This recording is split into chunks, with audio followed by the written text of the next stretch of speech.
I thought I was going to do a podcast on Bitcoin or cryptocurrencies or cryptocurrencies. And it ended up being more on blockchain technology because the people that I met were really focused on building something with this really incredible technology.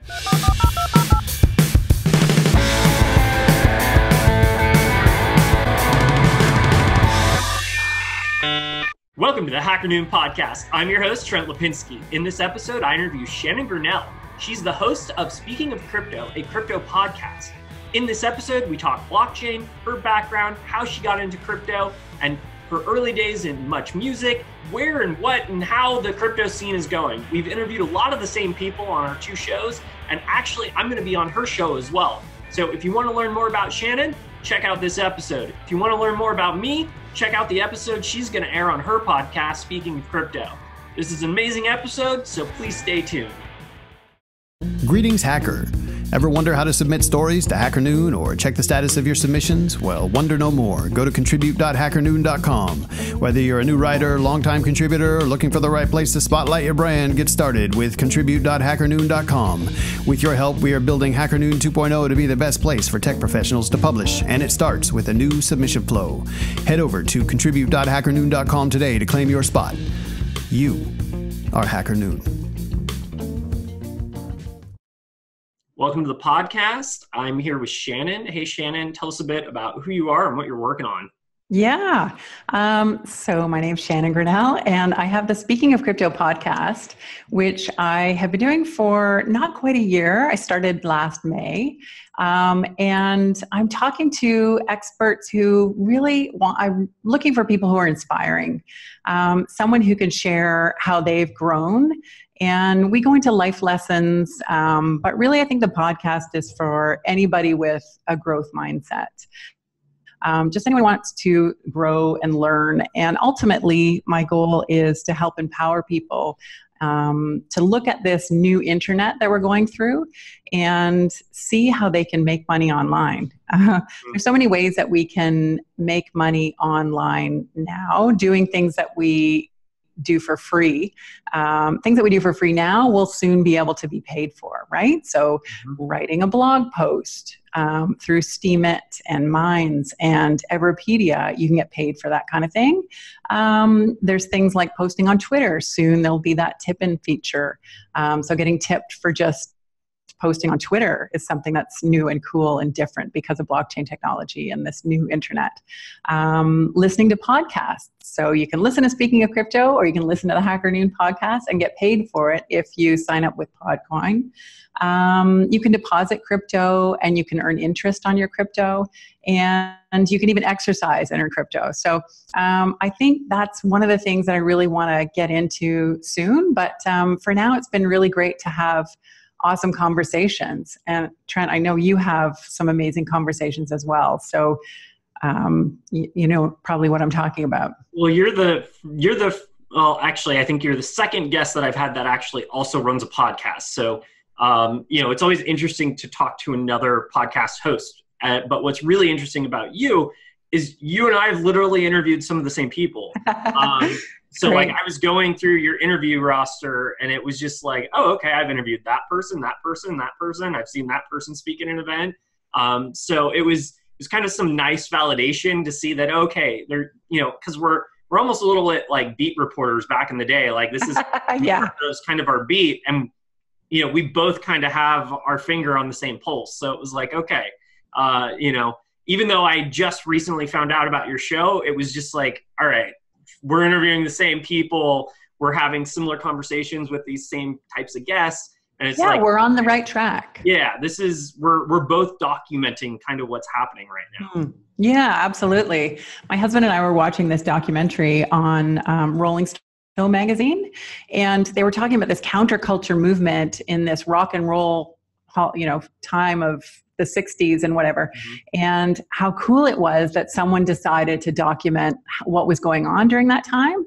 And it feels a little bit like what's going on in crypto right now. It's still early days. And so isn't it cool to kind of be around this insane vibe and just get to see what's going on? And you're right, like document it. Yeah. And I mean, I don't know, it's so crazy to even think of like where, even when I started doing this back in January of last year versus where it is today. And just seeing the evolution of like what's happening in the blockchain space, what's happening in crypto. I mean, ICOs aren't even a thing anymore. Right. Yeah, it's amazing. That was everything last year. Yeah, and we've completely shifted to like, oh, okay, like, stable coins and, STOs and like a completely regulated market. And it kind of self-regulated. It wasn't like there was a ban hammer from the government or something. It was like, you have to do it this way.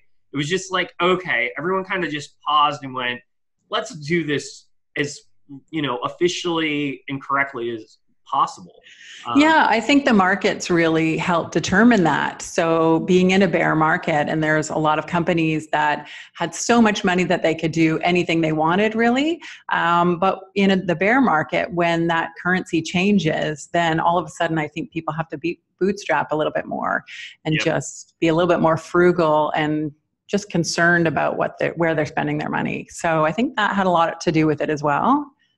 Absolutely. I've seen the same trend. And it's both good and bad because, I mean, I've known people that, there were layoffs towards the end of last year at some of these crypto companies. Yeah, big layoffs. Yeah. I mean, there were, some people lost their jobs, so it was serious. But at the same time, now people are focusing more on product. They're building, actual products. They're able to demo them now. It's not that kind of hype and FOMO that we were seeing last year. Now we're starting to see it shift into more of that kind of traditional startup space. Yeah, it's an exciting time because there's a lot of building going on. So people who can kind of see past this bear market into what could be are the ones who are really going to make things happen in the future. So I think that's exciting. I'm finding I'm really drawn to people who seem to be passionate and also driven to do something really different. So I think that's what draws me to the space and also the tech side of it. So when I was a kid, I was a gifted math kid. So I actually won this citywide math award just as a little kid. This is like 6th grade. And I was in these enriched courses. I had special opportunities because I was in these this sort of gifted level. And then my dad had a project in San Francisco, actually. So he was an architect and his firm was doing a whole city block in San Francisco. So I don't know if you know Yerba Buena Gardens, but they were working on that. And so our whole family moved down to San Francisco. We ended up living in a tiny little town called Ross in Marin County. And we moved there because my dad was so concerned that we maybe wouldn't have the education we would if up in Canada. We were talking earlier, and teachers are paid a lot more money up here than they are down there. A tenure teacher can make $100,000 a year. So it's generally kind of looked at a little bit differently. But we ended up at, in this wealthy little town where the school was phenomenal. In fact, I learned more there than I did probably through my next 4 or 5 years in high school. And it was just really, I guess it really advanced. So in terms of like English courses, the English class that we were doing, we were studying Greek and Latin roots, and math, we were doing factorial and just high level concepts. So I think from that really strong academic background, I was really interested in math. And I came back to Toronto. We were only there for a year and went to a school, just a regular public school, actually a really good school in Toronto, but it wasn't at the same level. And I asked one of my teachers, why are we still learning this? And he basically told me that we teach to the lowest common denominator. And that's when I started tuning out. So during my high school, during my high school years, I wasn't challenged the way I had been. And so I would talk to my friend who was on the ski team with me. And we just, I just wasn't interested in math anymore. It took me a long time to actually have some math course that was as advanced as it was when I was younger. And so I would say what happened during my teen years is I became kind of rebellious. Well, probably more, I should say, like I was just checked out, basically, just not interested in school. Didn't really respect my teachers because I feel like I wasn't really learning so much. And my parents asked me if I wanted to go to private school, and I said, no, I don't want to leave my friends. Yeah. So I have these two sides of me where I started out as this like nerdy math kid. And then I also have this really rebellious side of me where I completely checked out of school and all I cared about was music. And what I found when I got into crypto was there are those kinds of people all over the place. In fact, they're the norm, the nerdy math kids or the rebellious types. And, there's this mishmash of those two kinds of people. And so there was something about, just feeling like I'd come home, like I found my people when I came into the crypto space. It just sort of made sense to me. And so just for some context, you're talking to someone born in San Francisco who grew up in Marin County. No. So I went to school. I know you're in San Fran. I didn't know about Marin. Yeah, I went to school in Tiburon. I lived in Corte Madera and bounced around Sausalito and Mill Valley a little bit as a kid, mostly Corte Madera and Tiburon. But so yeah, I had the same experience where I got a really good education between, I'd say like probably 3rd through 8th grade was like really solid in Marin. Right. And I got to high school and I had actually relocated down to Southern California. I was learning stuff in high school that I had learned in 4th grade. So it was like, I think most people wouldn't believe that could be the case, but I had exactly the same experience. I really didn't learn anything new until I got to 12th grade. And my teachers in Marin, like, they challenged the hell out of me. Yeah, same. They were brutal. Now that I think about it in retrospect, compared to teachers who couldn't do that or didn't do that I had later in life.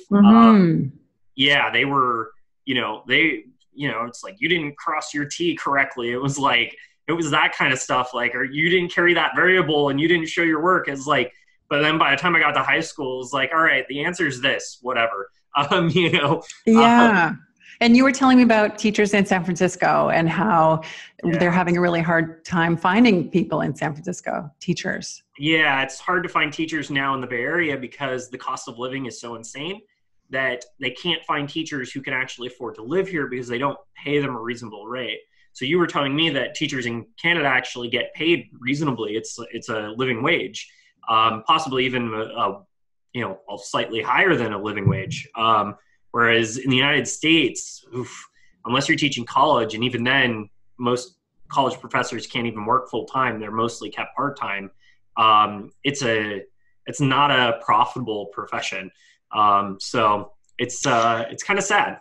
Yeah, it's too bad. I don't know where you see education going, but I think it's going to change drastically. I know you had someone on your podcast who was talking about a whole new school system where they don't actually pay for, this is college level, but they don't actually pay for school until they get a job. Which I think is brilliant because what I found, so I've gone through this whole, when I was a kid, but I didn't go through this other part of my career where I ended up teaching. But I did become a teacher. And what I found was the thing that was really, really, really difficult, and I'll say teaching is probably the hardest thing on the planet to do. And I respect teachers because they're incredible humans. I'll say most of them are unbelievable. But I found it's not easy to motivate teenagers, especially when you say you need to learn this math that you may never use again in your entire life. Yeah. So how do you get through to kids? And being a sort of rebellious teenager who was on the other side of those teachers, I wasn't interested in learning a lot of concepts that I didn't see any use for. Like history, I thought was, why on earth are we learning this? So I find, just how do you motivate kids? And I think that's true nowadays, that we're really trying to figure out how do we motivate our kids, whether it's in school or, what are they motivated by? And we were talking earlier about kids are motivated by things that excite them, things that they're interested in. And what they tend to be interested in is technology, is what's online, what's on video.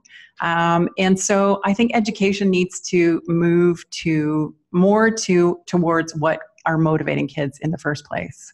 Yep. And crypto is a potential vehicle for being able to do that, because now you can pay people for and build incentives into the systems and the structures of how you get stuff done, and they're actually getting that reward.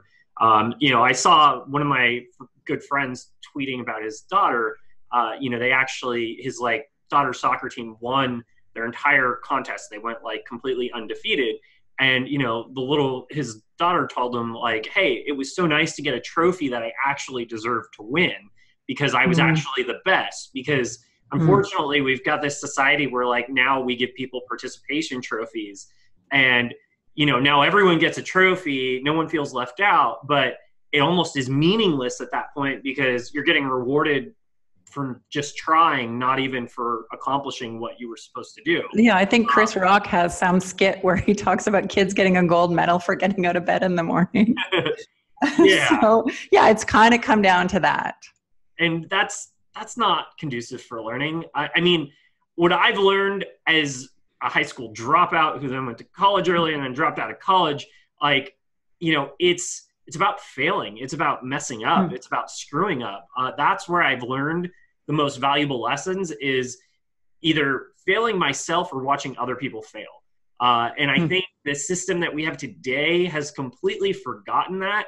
In fact, it tries so hard to prevent people from failing that they can't actually learn anything, because failure is probably one of the greatest teachers we have.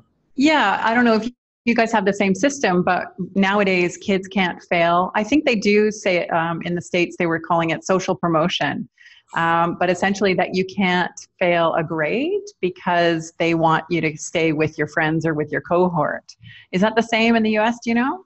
I do not know. I've heard some similar stuff. By the time I got to high school, I had checked out too. So yeah, and I do not currently have kids, so I don't know what they're doing, but I've heard some horror stories from some of my friends who have kids.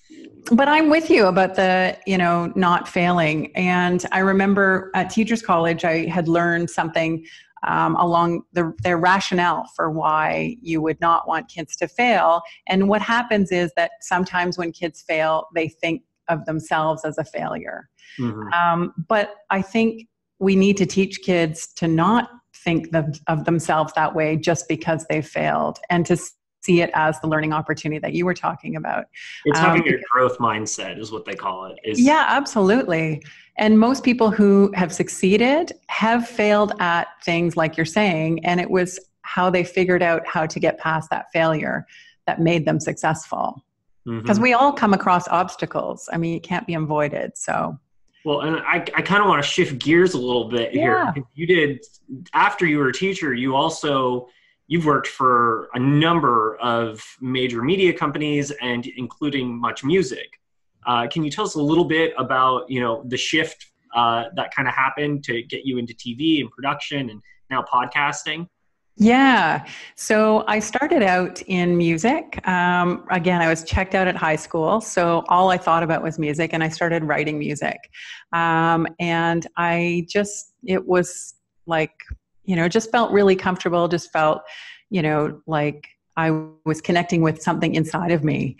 And so writing music became really important. And then I went to college for music. I was a vocalist, except I'm good in a choir, and that's about it.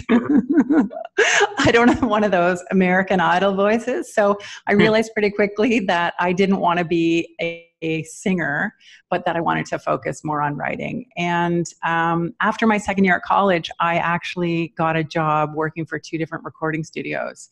And I was working for one that did the sound and the music for films, and one that did just some cool local bands. So there was a band called the Look People, and one of the guys from there is now part of the Bare Naked Ladies, which is a pretty big band in Canada.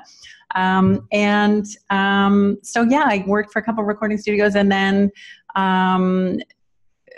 crazy long story, I kind of went back to high school, and then I went to film school.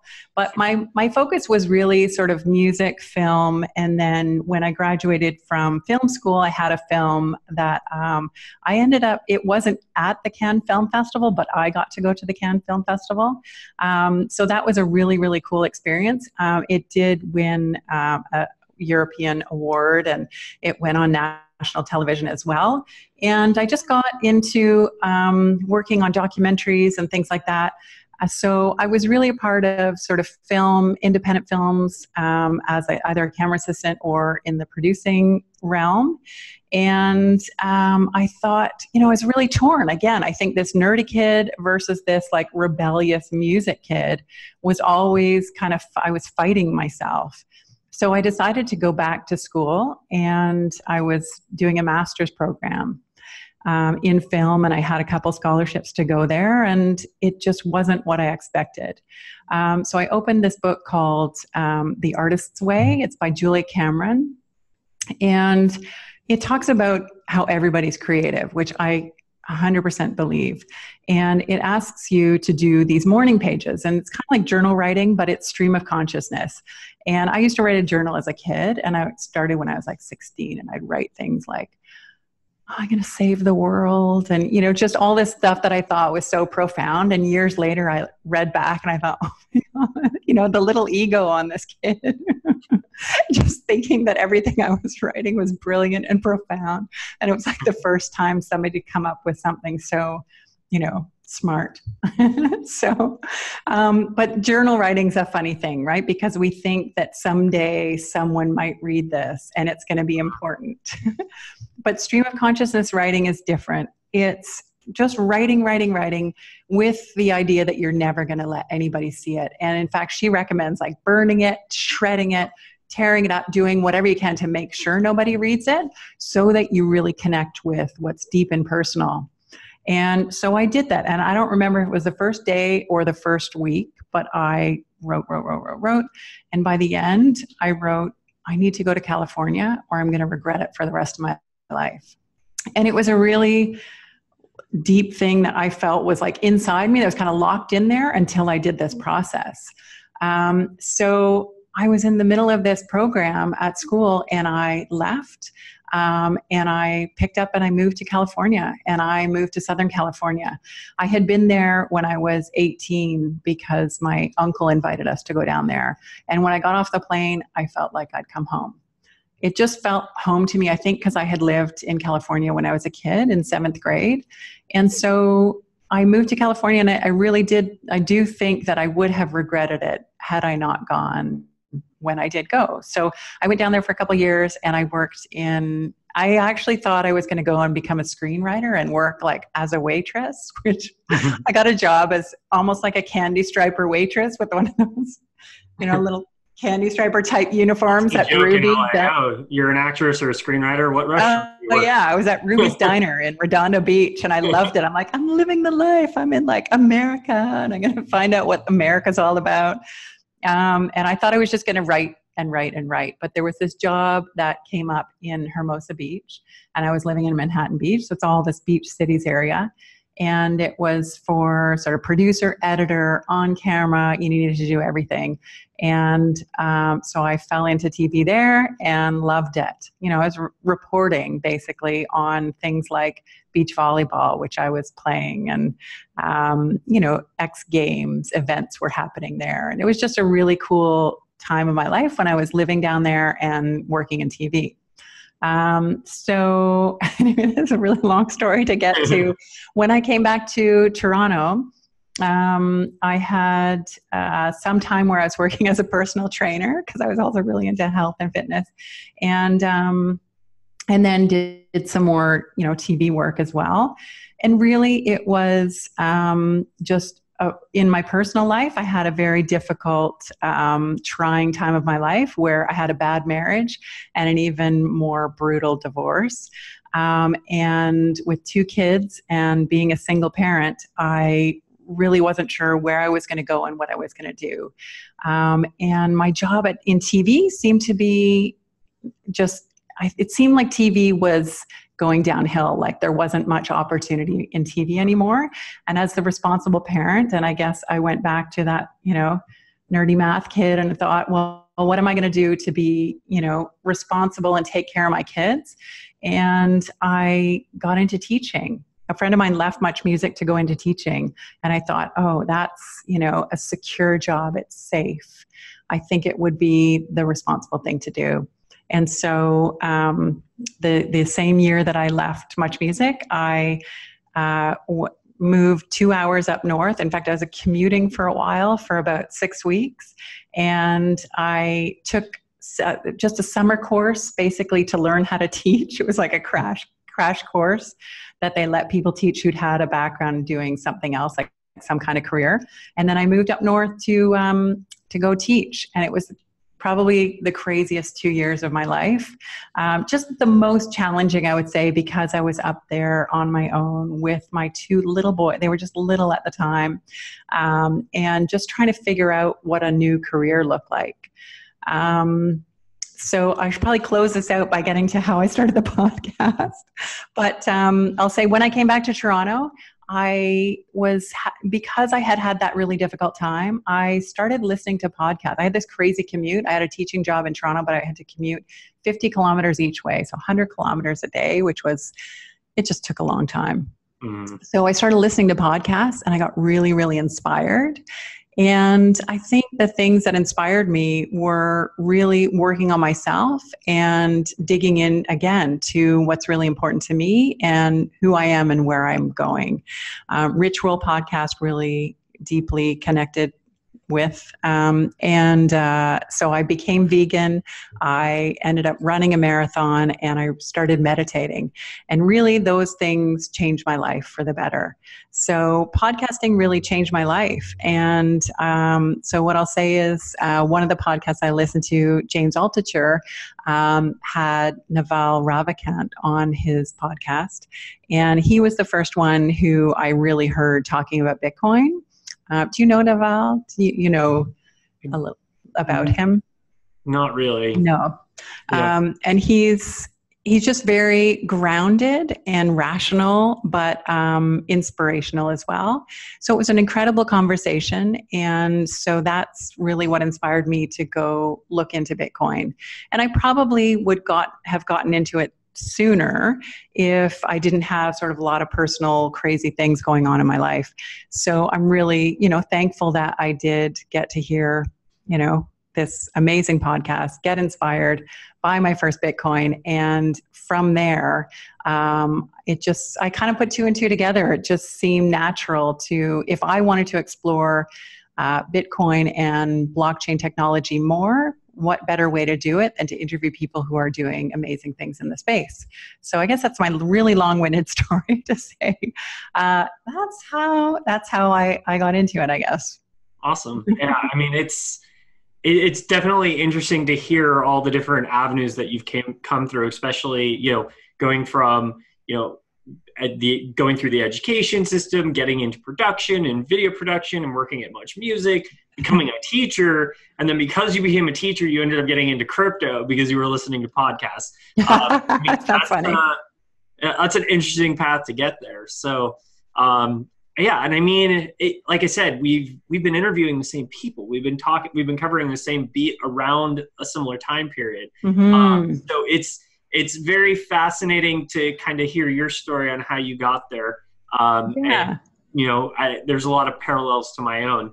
I'm looking forward to interviewing you soon as well. Yeah, I'm going to be on your show next. So yeah, that's great. We'll get into my story then. But for now, I'd like to kind of continue to stay focused on you. Yeah.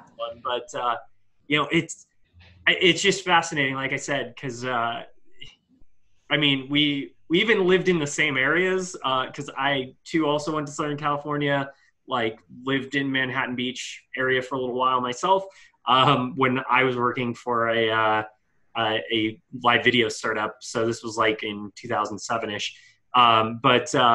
Yeah, very, very similar paths following this technology and where it's going.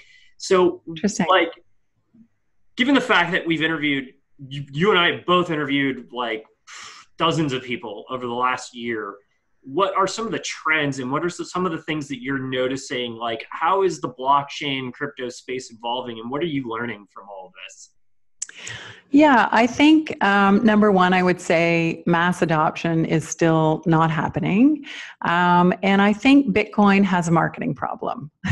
So the way I look at it is that you can't explain what Bitcoin is in two sentences. And if you're going to pitch a film in Hollywood, you need to have a two-sentence pitch.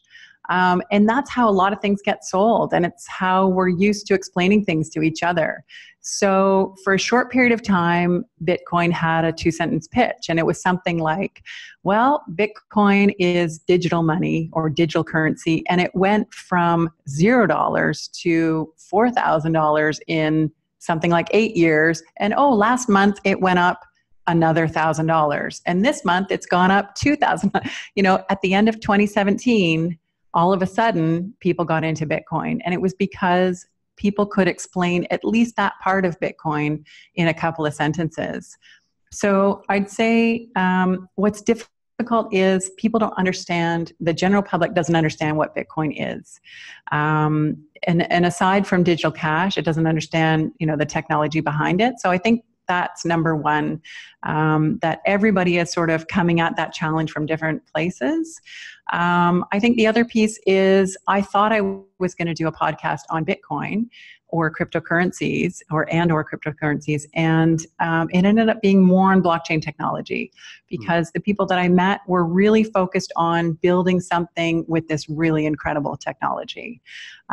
So I think some of the cool conversations that I've had have to do with, how are they helping to democratize opportunity because of this inherent open source technology that really helps bring more people into it rather than have just the few who are benefiting from, some financial gain.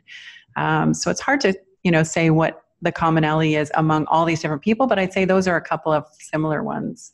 Do you have any favorite guests? Do you pick favorites? It's like your kids where you're not allowed to pick favorites. Yeah, right. Yeah, it's really, I tend to think that my most recent podcast is my favorite. So I just interviewed Sandra Rowe. So I'm a huge fan of her. She's the CEO at the Global Blockchain Business Council. And so I think the other reason why I'm a big fan of hers is because I feel like if I could do what she's doing, I would, follow her around and I would do what she's doing. What I think is really amazing is she's connecting people. She's connecting people across the globe who are in blockchain. So I think that's incredibly admirable. And another thing that she's doing is she's working with, it's called UN Corp. And what they're doing is they're helping farmers in rural countries. Right now, I think they're doing something in Kenya and Uganda. But basically, they're trying to go to these co-ops for farmers, and they're putting all of their assets on a blockchain. And it sounds really simple from our perspective, but really what it's doing is allowing them to have assets that are registered so that they can benefit by getting some kind of financial services, whether it's a loan or, just anything from the bank, or even just having that ownership so that they can pass it down or pass it to someone else, sell it to someone else. So I think that's really admirable. Awesome. But yeah, there's incredible guests, and I've talked to a bunch that I think are amazing. Alex Mashinsky is pretty cool too, and we had an awesome conversation. One of the things that I love that they're doing about Celsius is that you can deposit crypto and earn interest on it. So instead of just holding it and not benefiting at all unless the market goes up, why not get interest on it while you're holding it? Yeah, I interviewed him for my last podcast before I joined HackerNoon, and he was also one of my standouts. He's just very on the nose about like his opinions and how he states things. He cuts out all the bullshit. Yeah, it's amazing. Like, the banks are corrupt. Like, what we're going to do instead. Yeah, absolutely. He really sees big picture. He's a technology guy, but he also sees big picture as well. So he can come at it almost from a writer standpoint and kind of give you the whole background and then come down into specifics. So I feel like he's been very successful in his previous projects as well. So so much to learn from that experience. So he's not speaking from, this is what I hope we can do. It's, I've done this before. Absolutely. Absolutely. And that's important because we want to learn from people who have succeeded. And, he definitely has. So it's pretty cool. Awesome. So I've got to ask, what is some time in your life that you've had to hack something? Yeah. I will say I've had to hack teaching. Teaching teenagers had to be hacked because I had no idea what I was doing. So having been in film and television for my career and then taking this time to go into teaching, I didn't have full teachers college. So I had essentially, I think it was 6 weeks at school at teachers college in order to learn how to teach. And it just wasn't enough time. So a couple of months into my teaching, I I used to tell my students that I was pretending to teach because I felt like I was acting for a while. And I think because what I came at it from a producer standpoint, and I've been used to telling, production assistants to do certain things, and I just expected that they would do it. And usually they were, keen and excited because they were getting paid. Yeah. Teenagers aren't so excited to do what you tell them to do. So you have to come at it from their standpoint and figure out what is it that they really want. What are they getting out of it? Mm-hmm. So what it helped me do was, and thank goodness I was in a really cool course where I was teaching communications technology, which is film and video production and graphic design. So I just tried to come up with really cool projects that would help teach them things that they were interested in teaching. So yeah, I guess that was what I hacked. Awesome. Do you have any final thoughts before we wrap up? No, I think that's it. I think we did pretty well. Yeah, we covered quite a bit of ground. It's, this whole crypto scene, it's fascinating. Cause I've been watching the tech industry since I was a kid, and, you see these kind of patterns of emerging technologies, and, sometimes, I kind of look at it as like waves, and you never know how big the wave's going to get. You never know when it's going to hit the shore. Is it going to stay out there and kind of build up for a while, or is it going to just kind of rush to the shore and crash? You never really know. But it's been really fascinating to watch this one because I still don't know what it's going to do. Time will tell. Yeah, because as you said, we don't have mass adoption yet. At the same time, I'm looking at platforms like Steemit. I'm looking at platforms like Minds. I'm looking at what is potentially the next generation of social networking, and I see huge potential because I see so many problems with the current generation. And I don't know, are these sites going to fail? Are they going to succeed? Are they going to get acquired by Facebook and Twitter and, get baked in? We'll see what happens. Yeah, we'll see. But it is exciting, and I think it's awesome that they're going for it. That's for sure. Yep. And so where can people check out your show and, follow you and what you're covering here in the crypto space? Yeah. So the website speakingcrypto.com, and it's also on iTunes and Google Play and Google Podcasts and all over the place. So yeah, please check it out. Awesome. Well, thank you for coming on the show. Appreciate it. Thanks so much, Trent. This concludes another episode of the HackerNoon podcast. I'm your host, Trent Lipinski. Please don't forget to subscribe to us on iTunes and YouTube and follow us on social media. You can also find us at hackernoon.com and podcast.hackernoon.com for more episodes. Thank you for listening.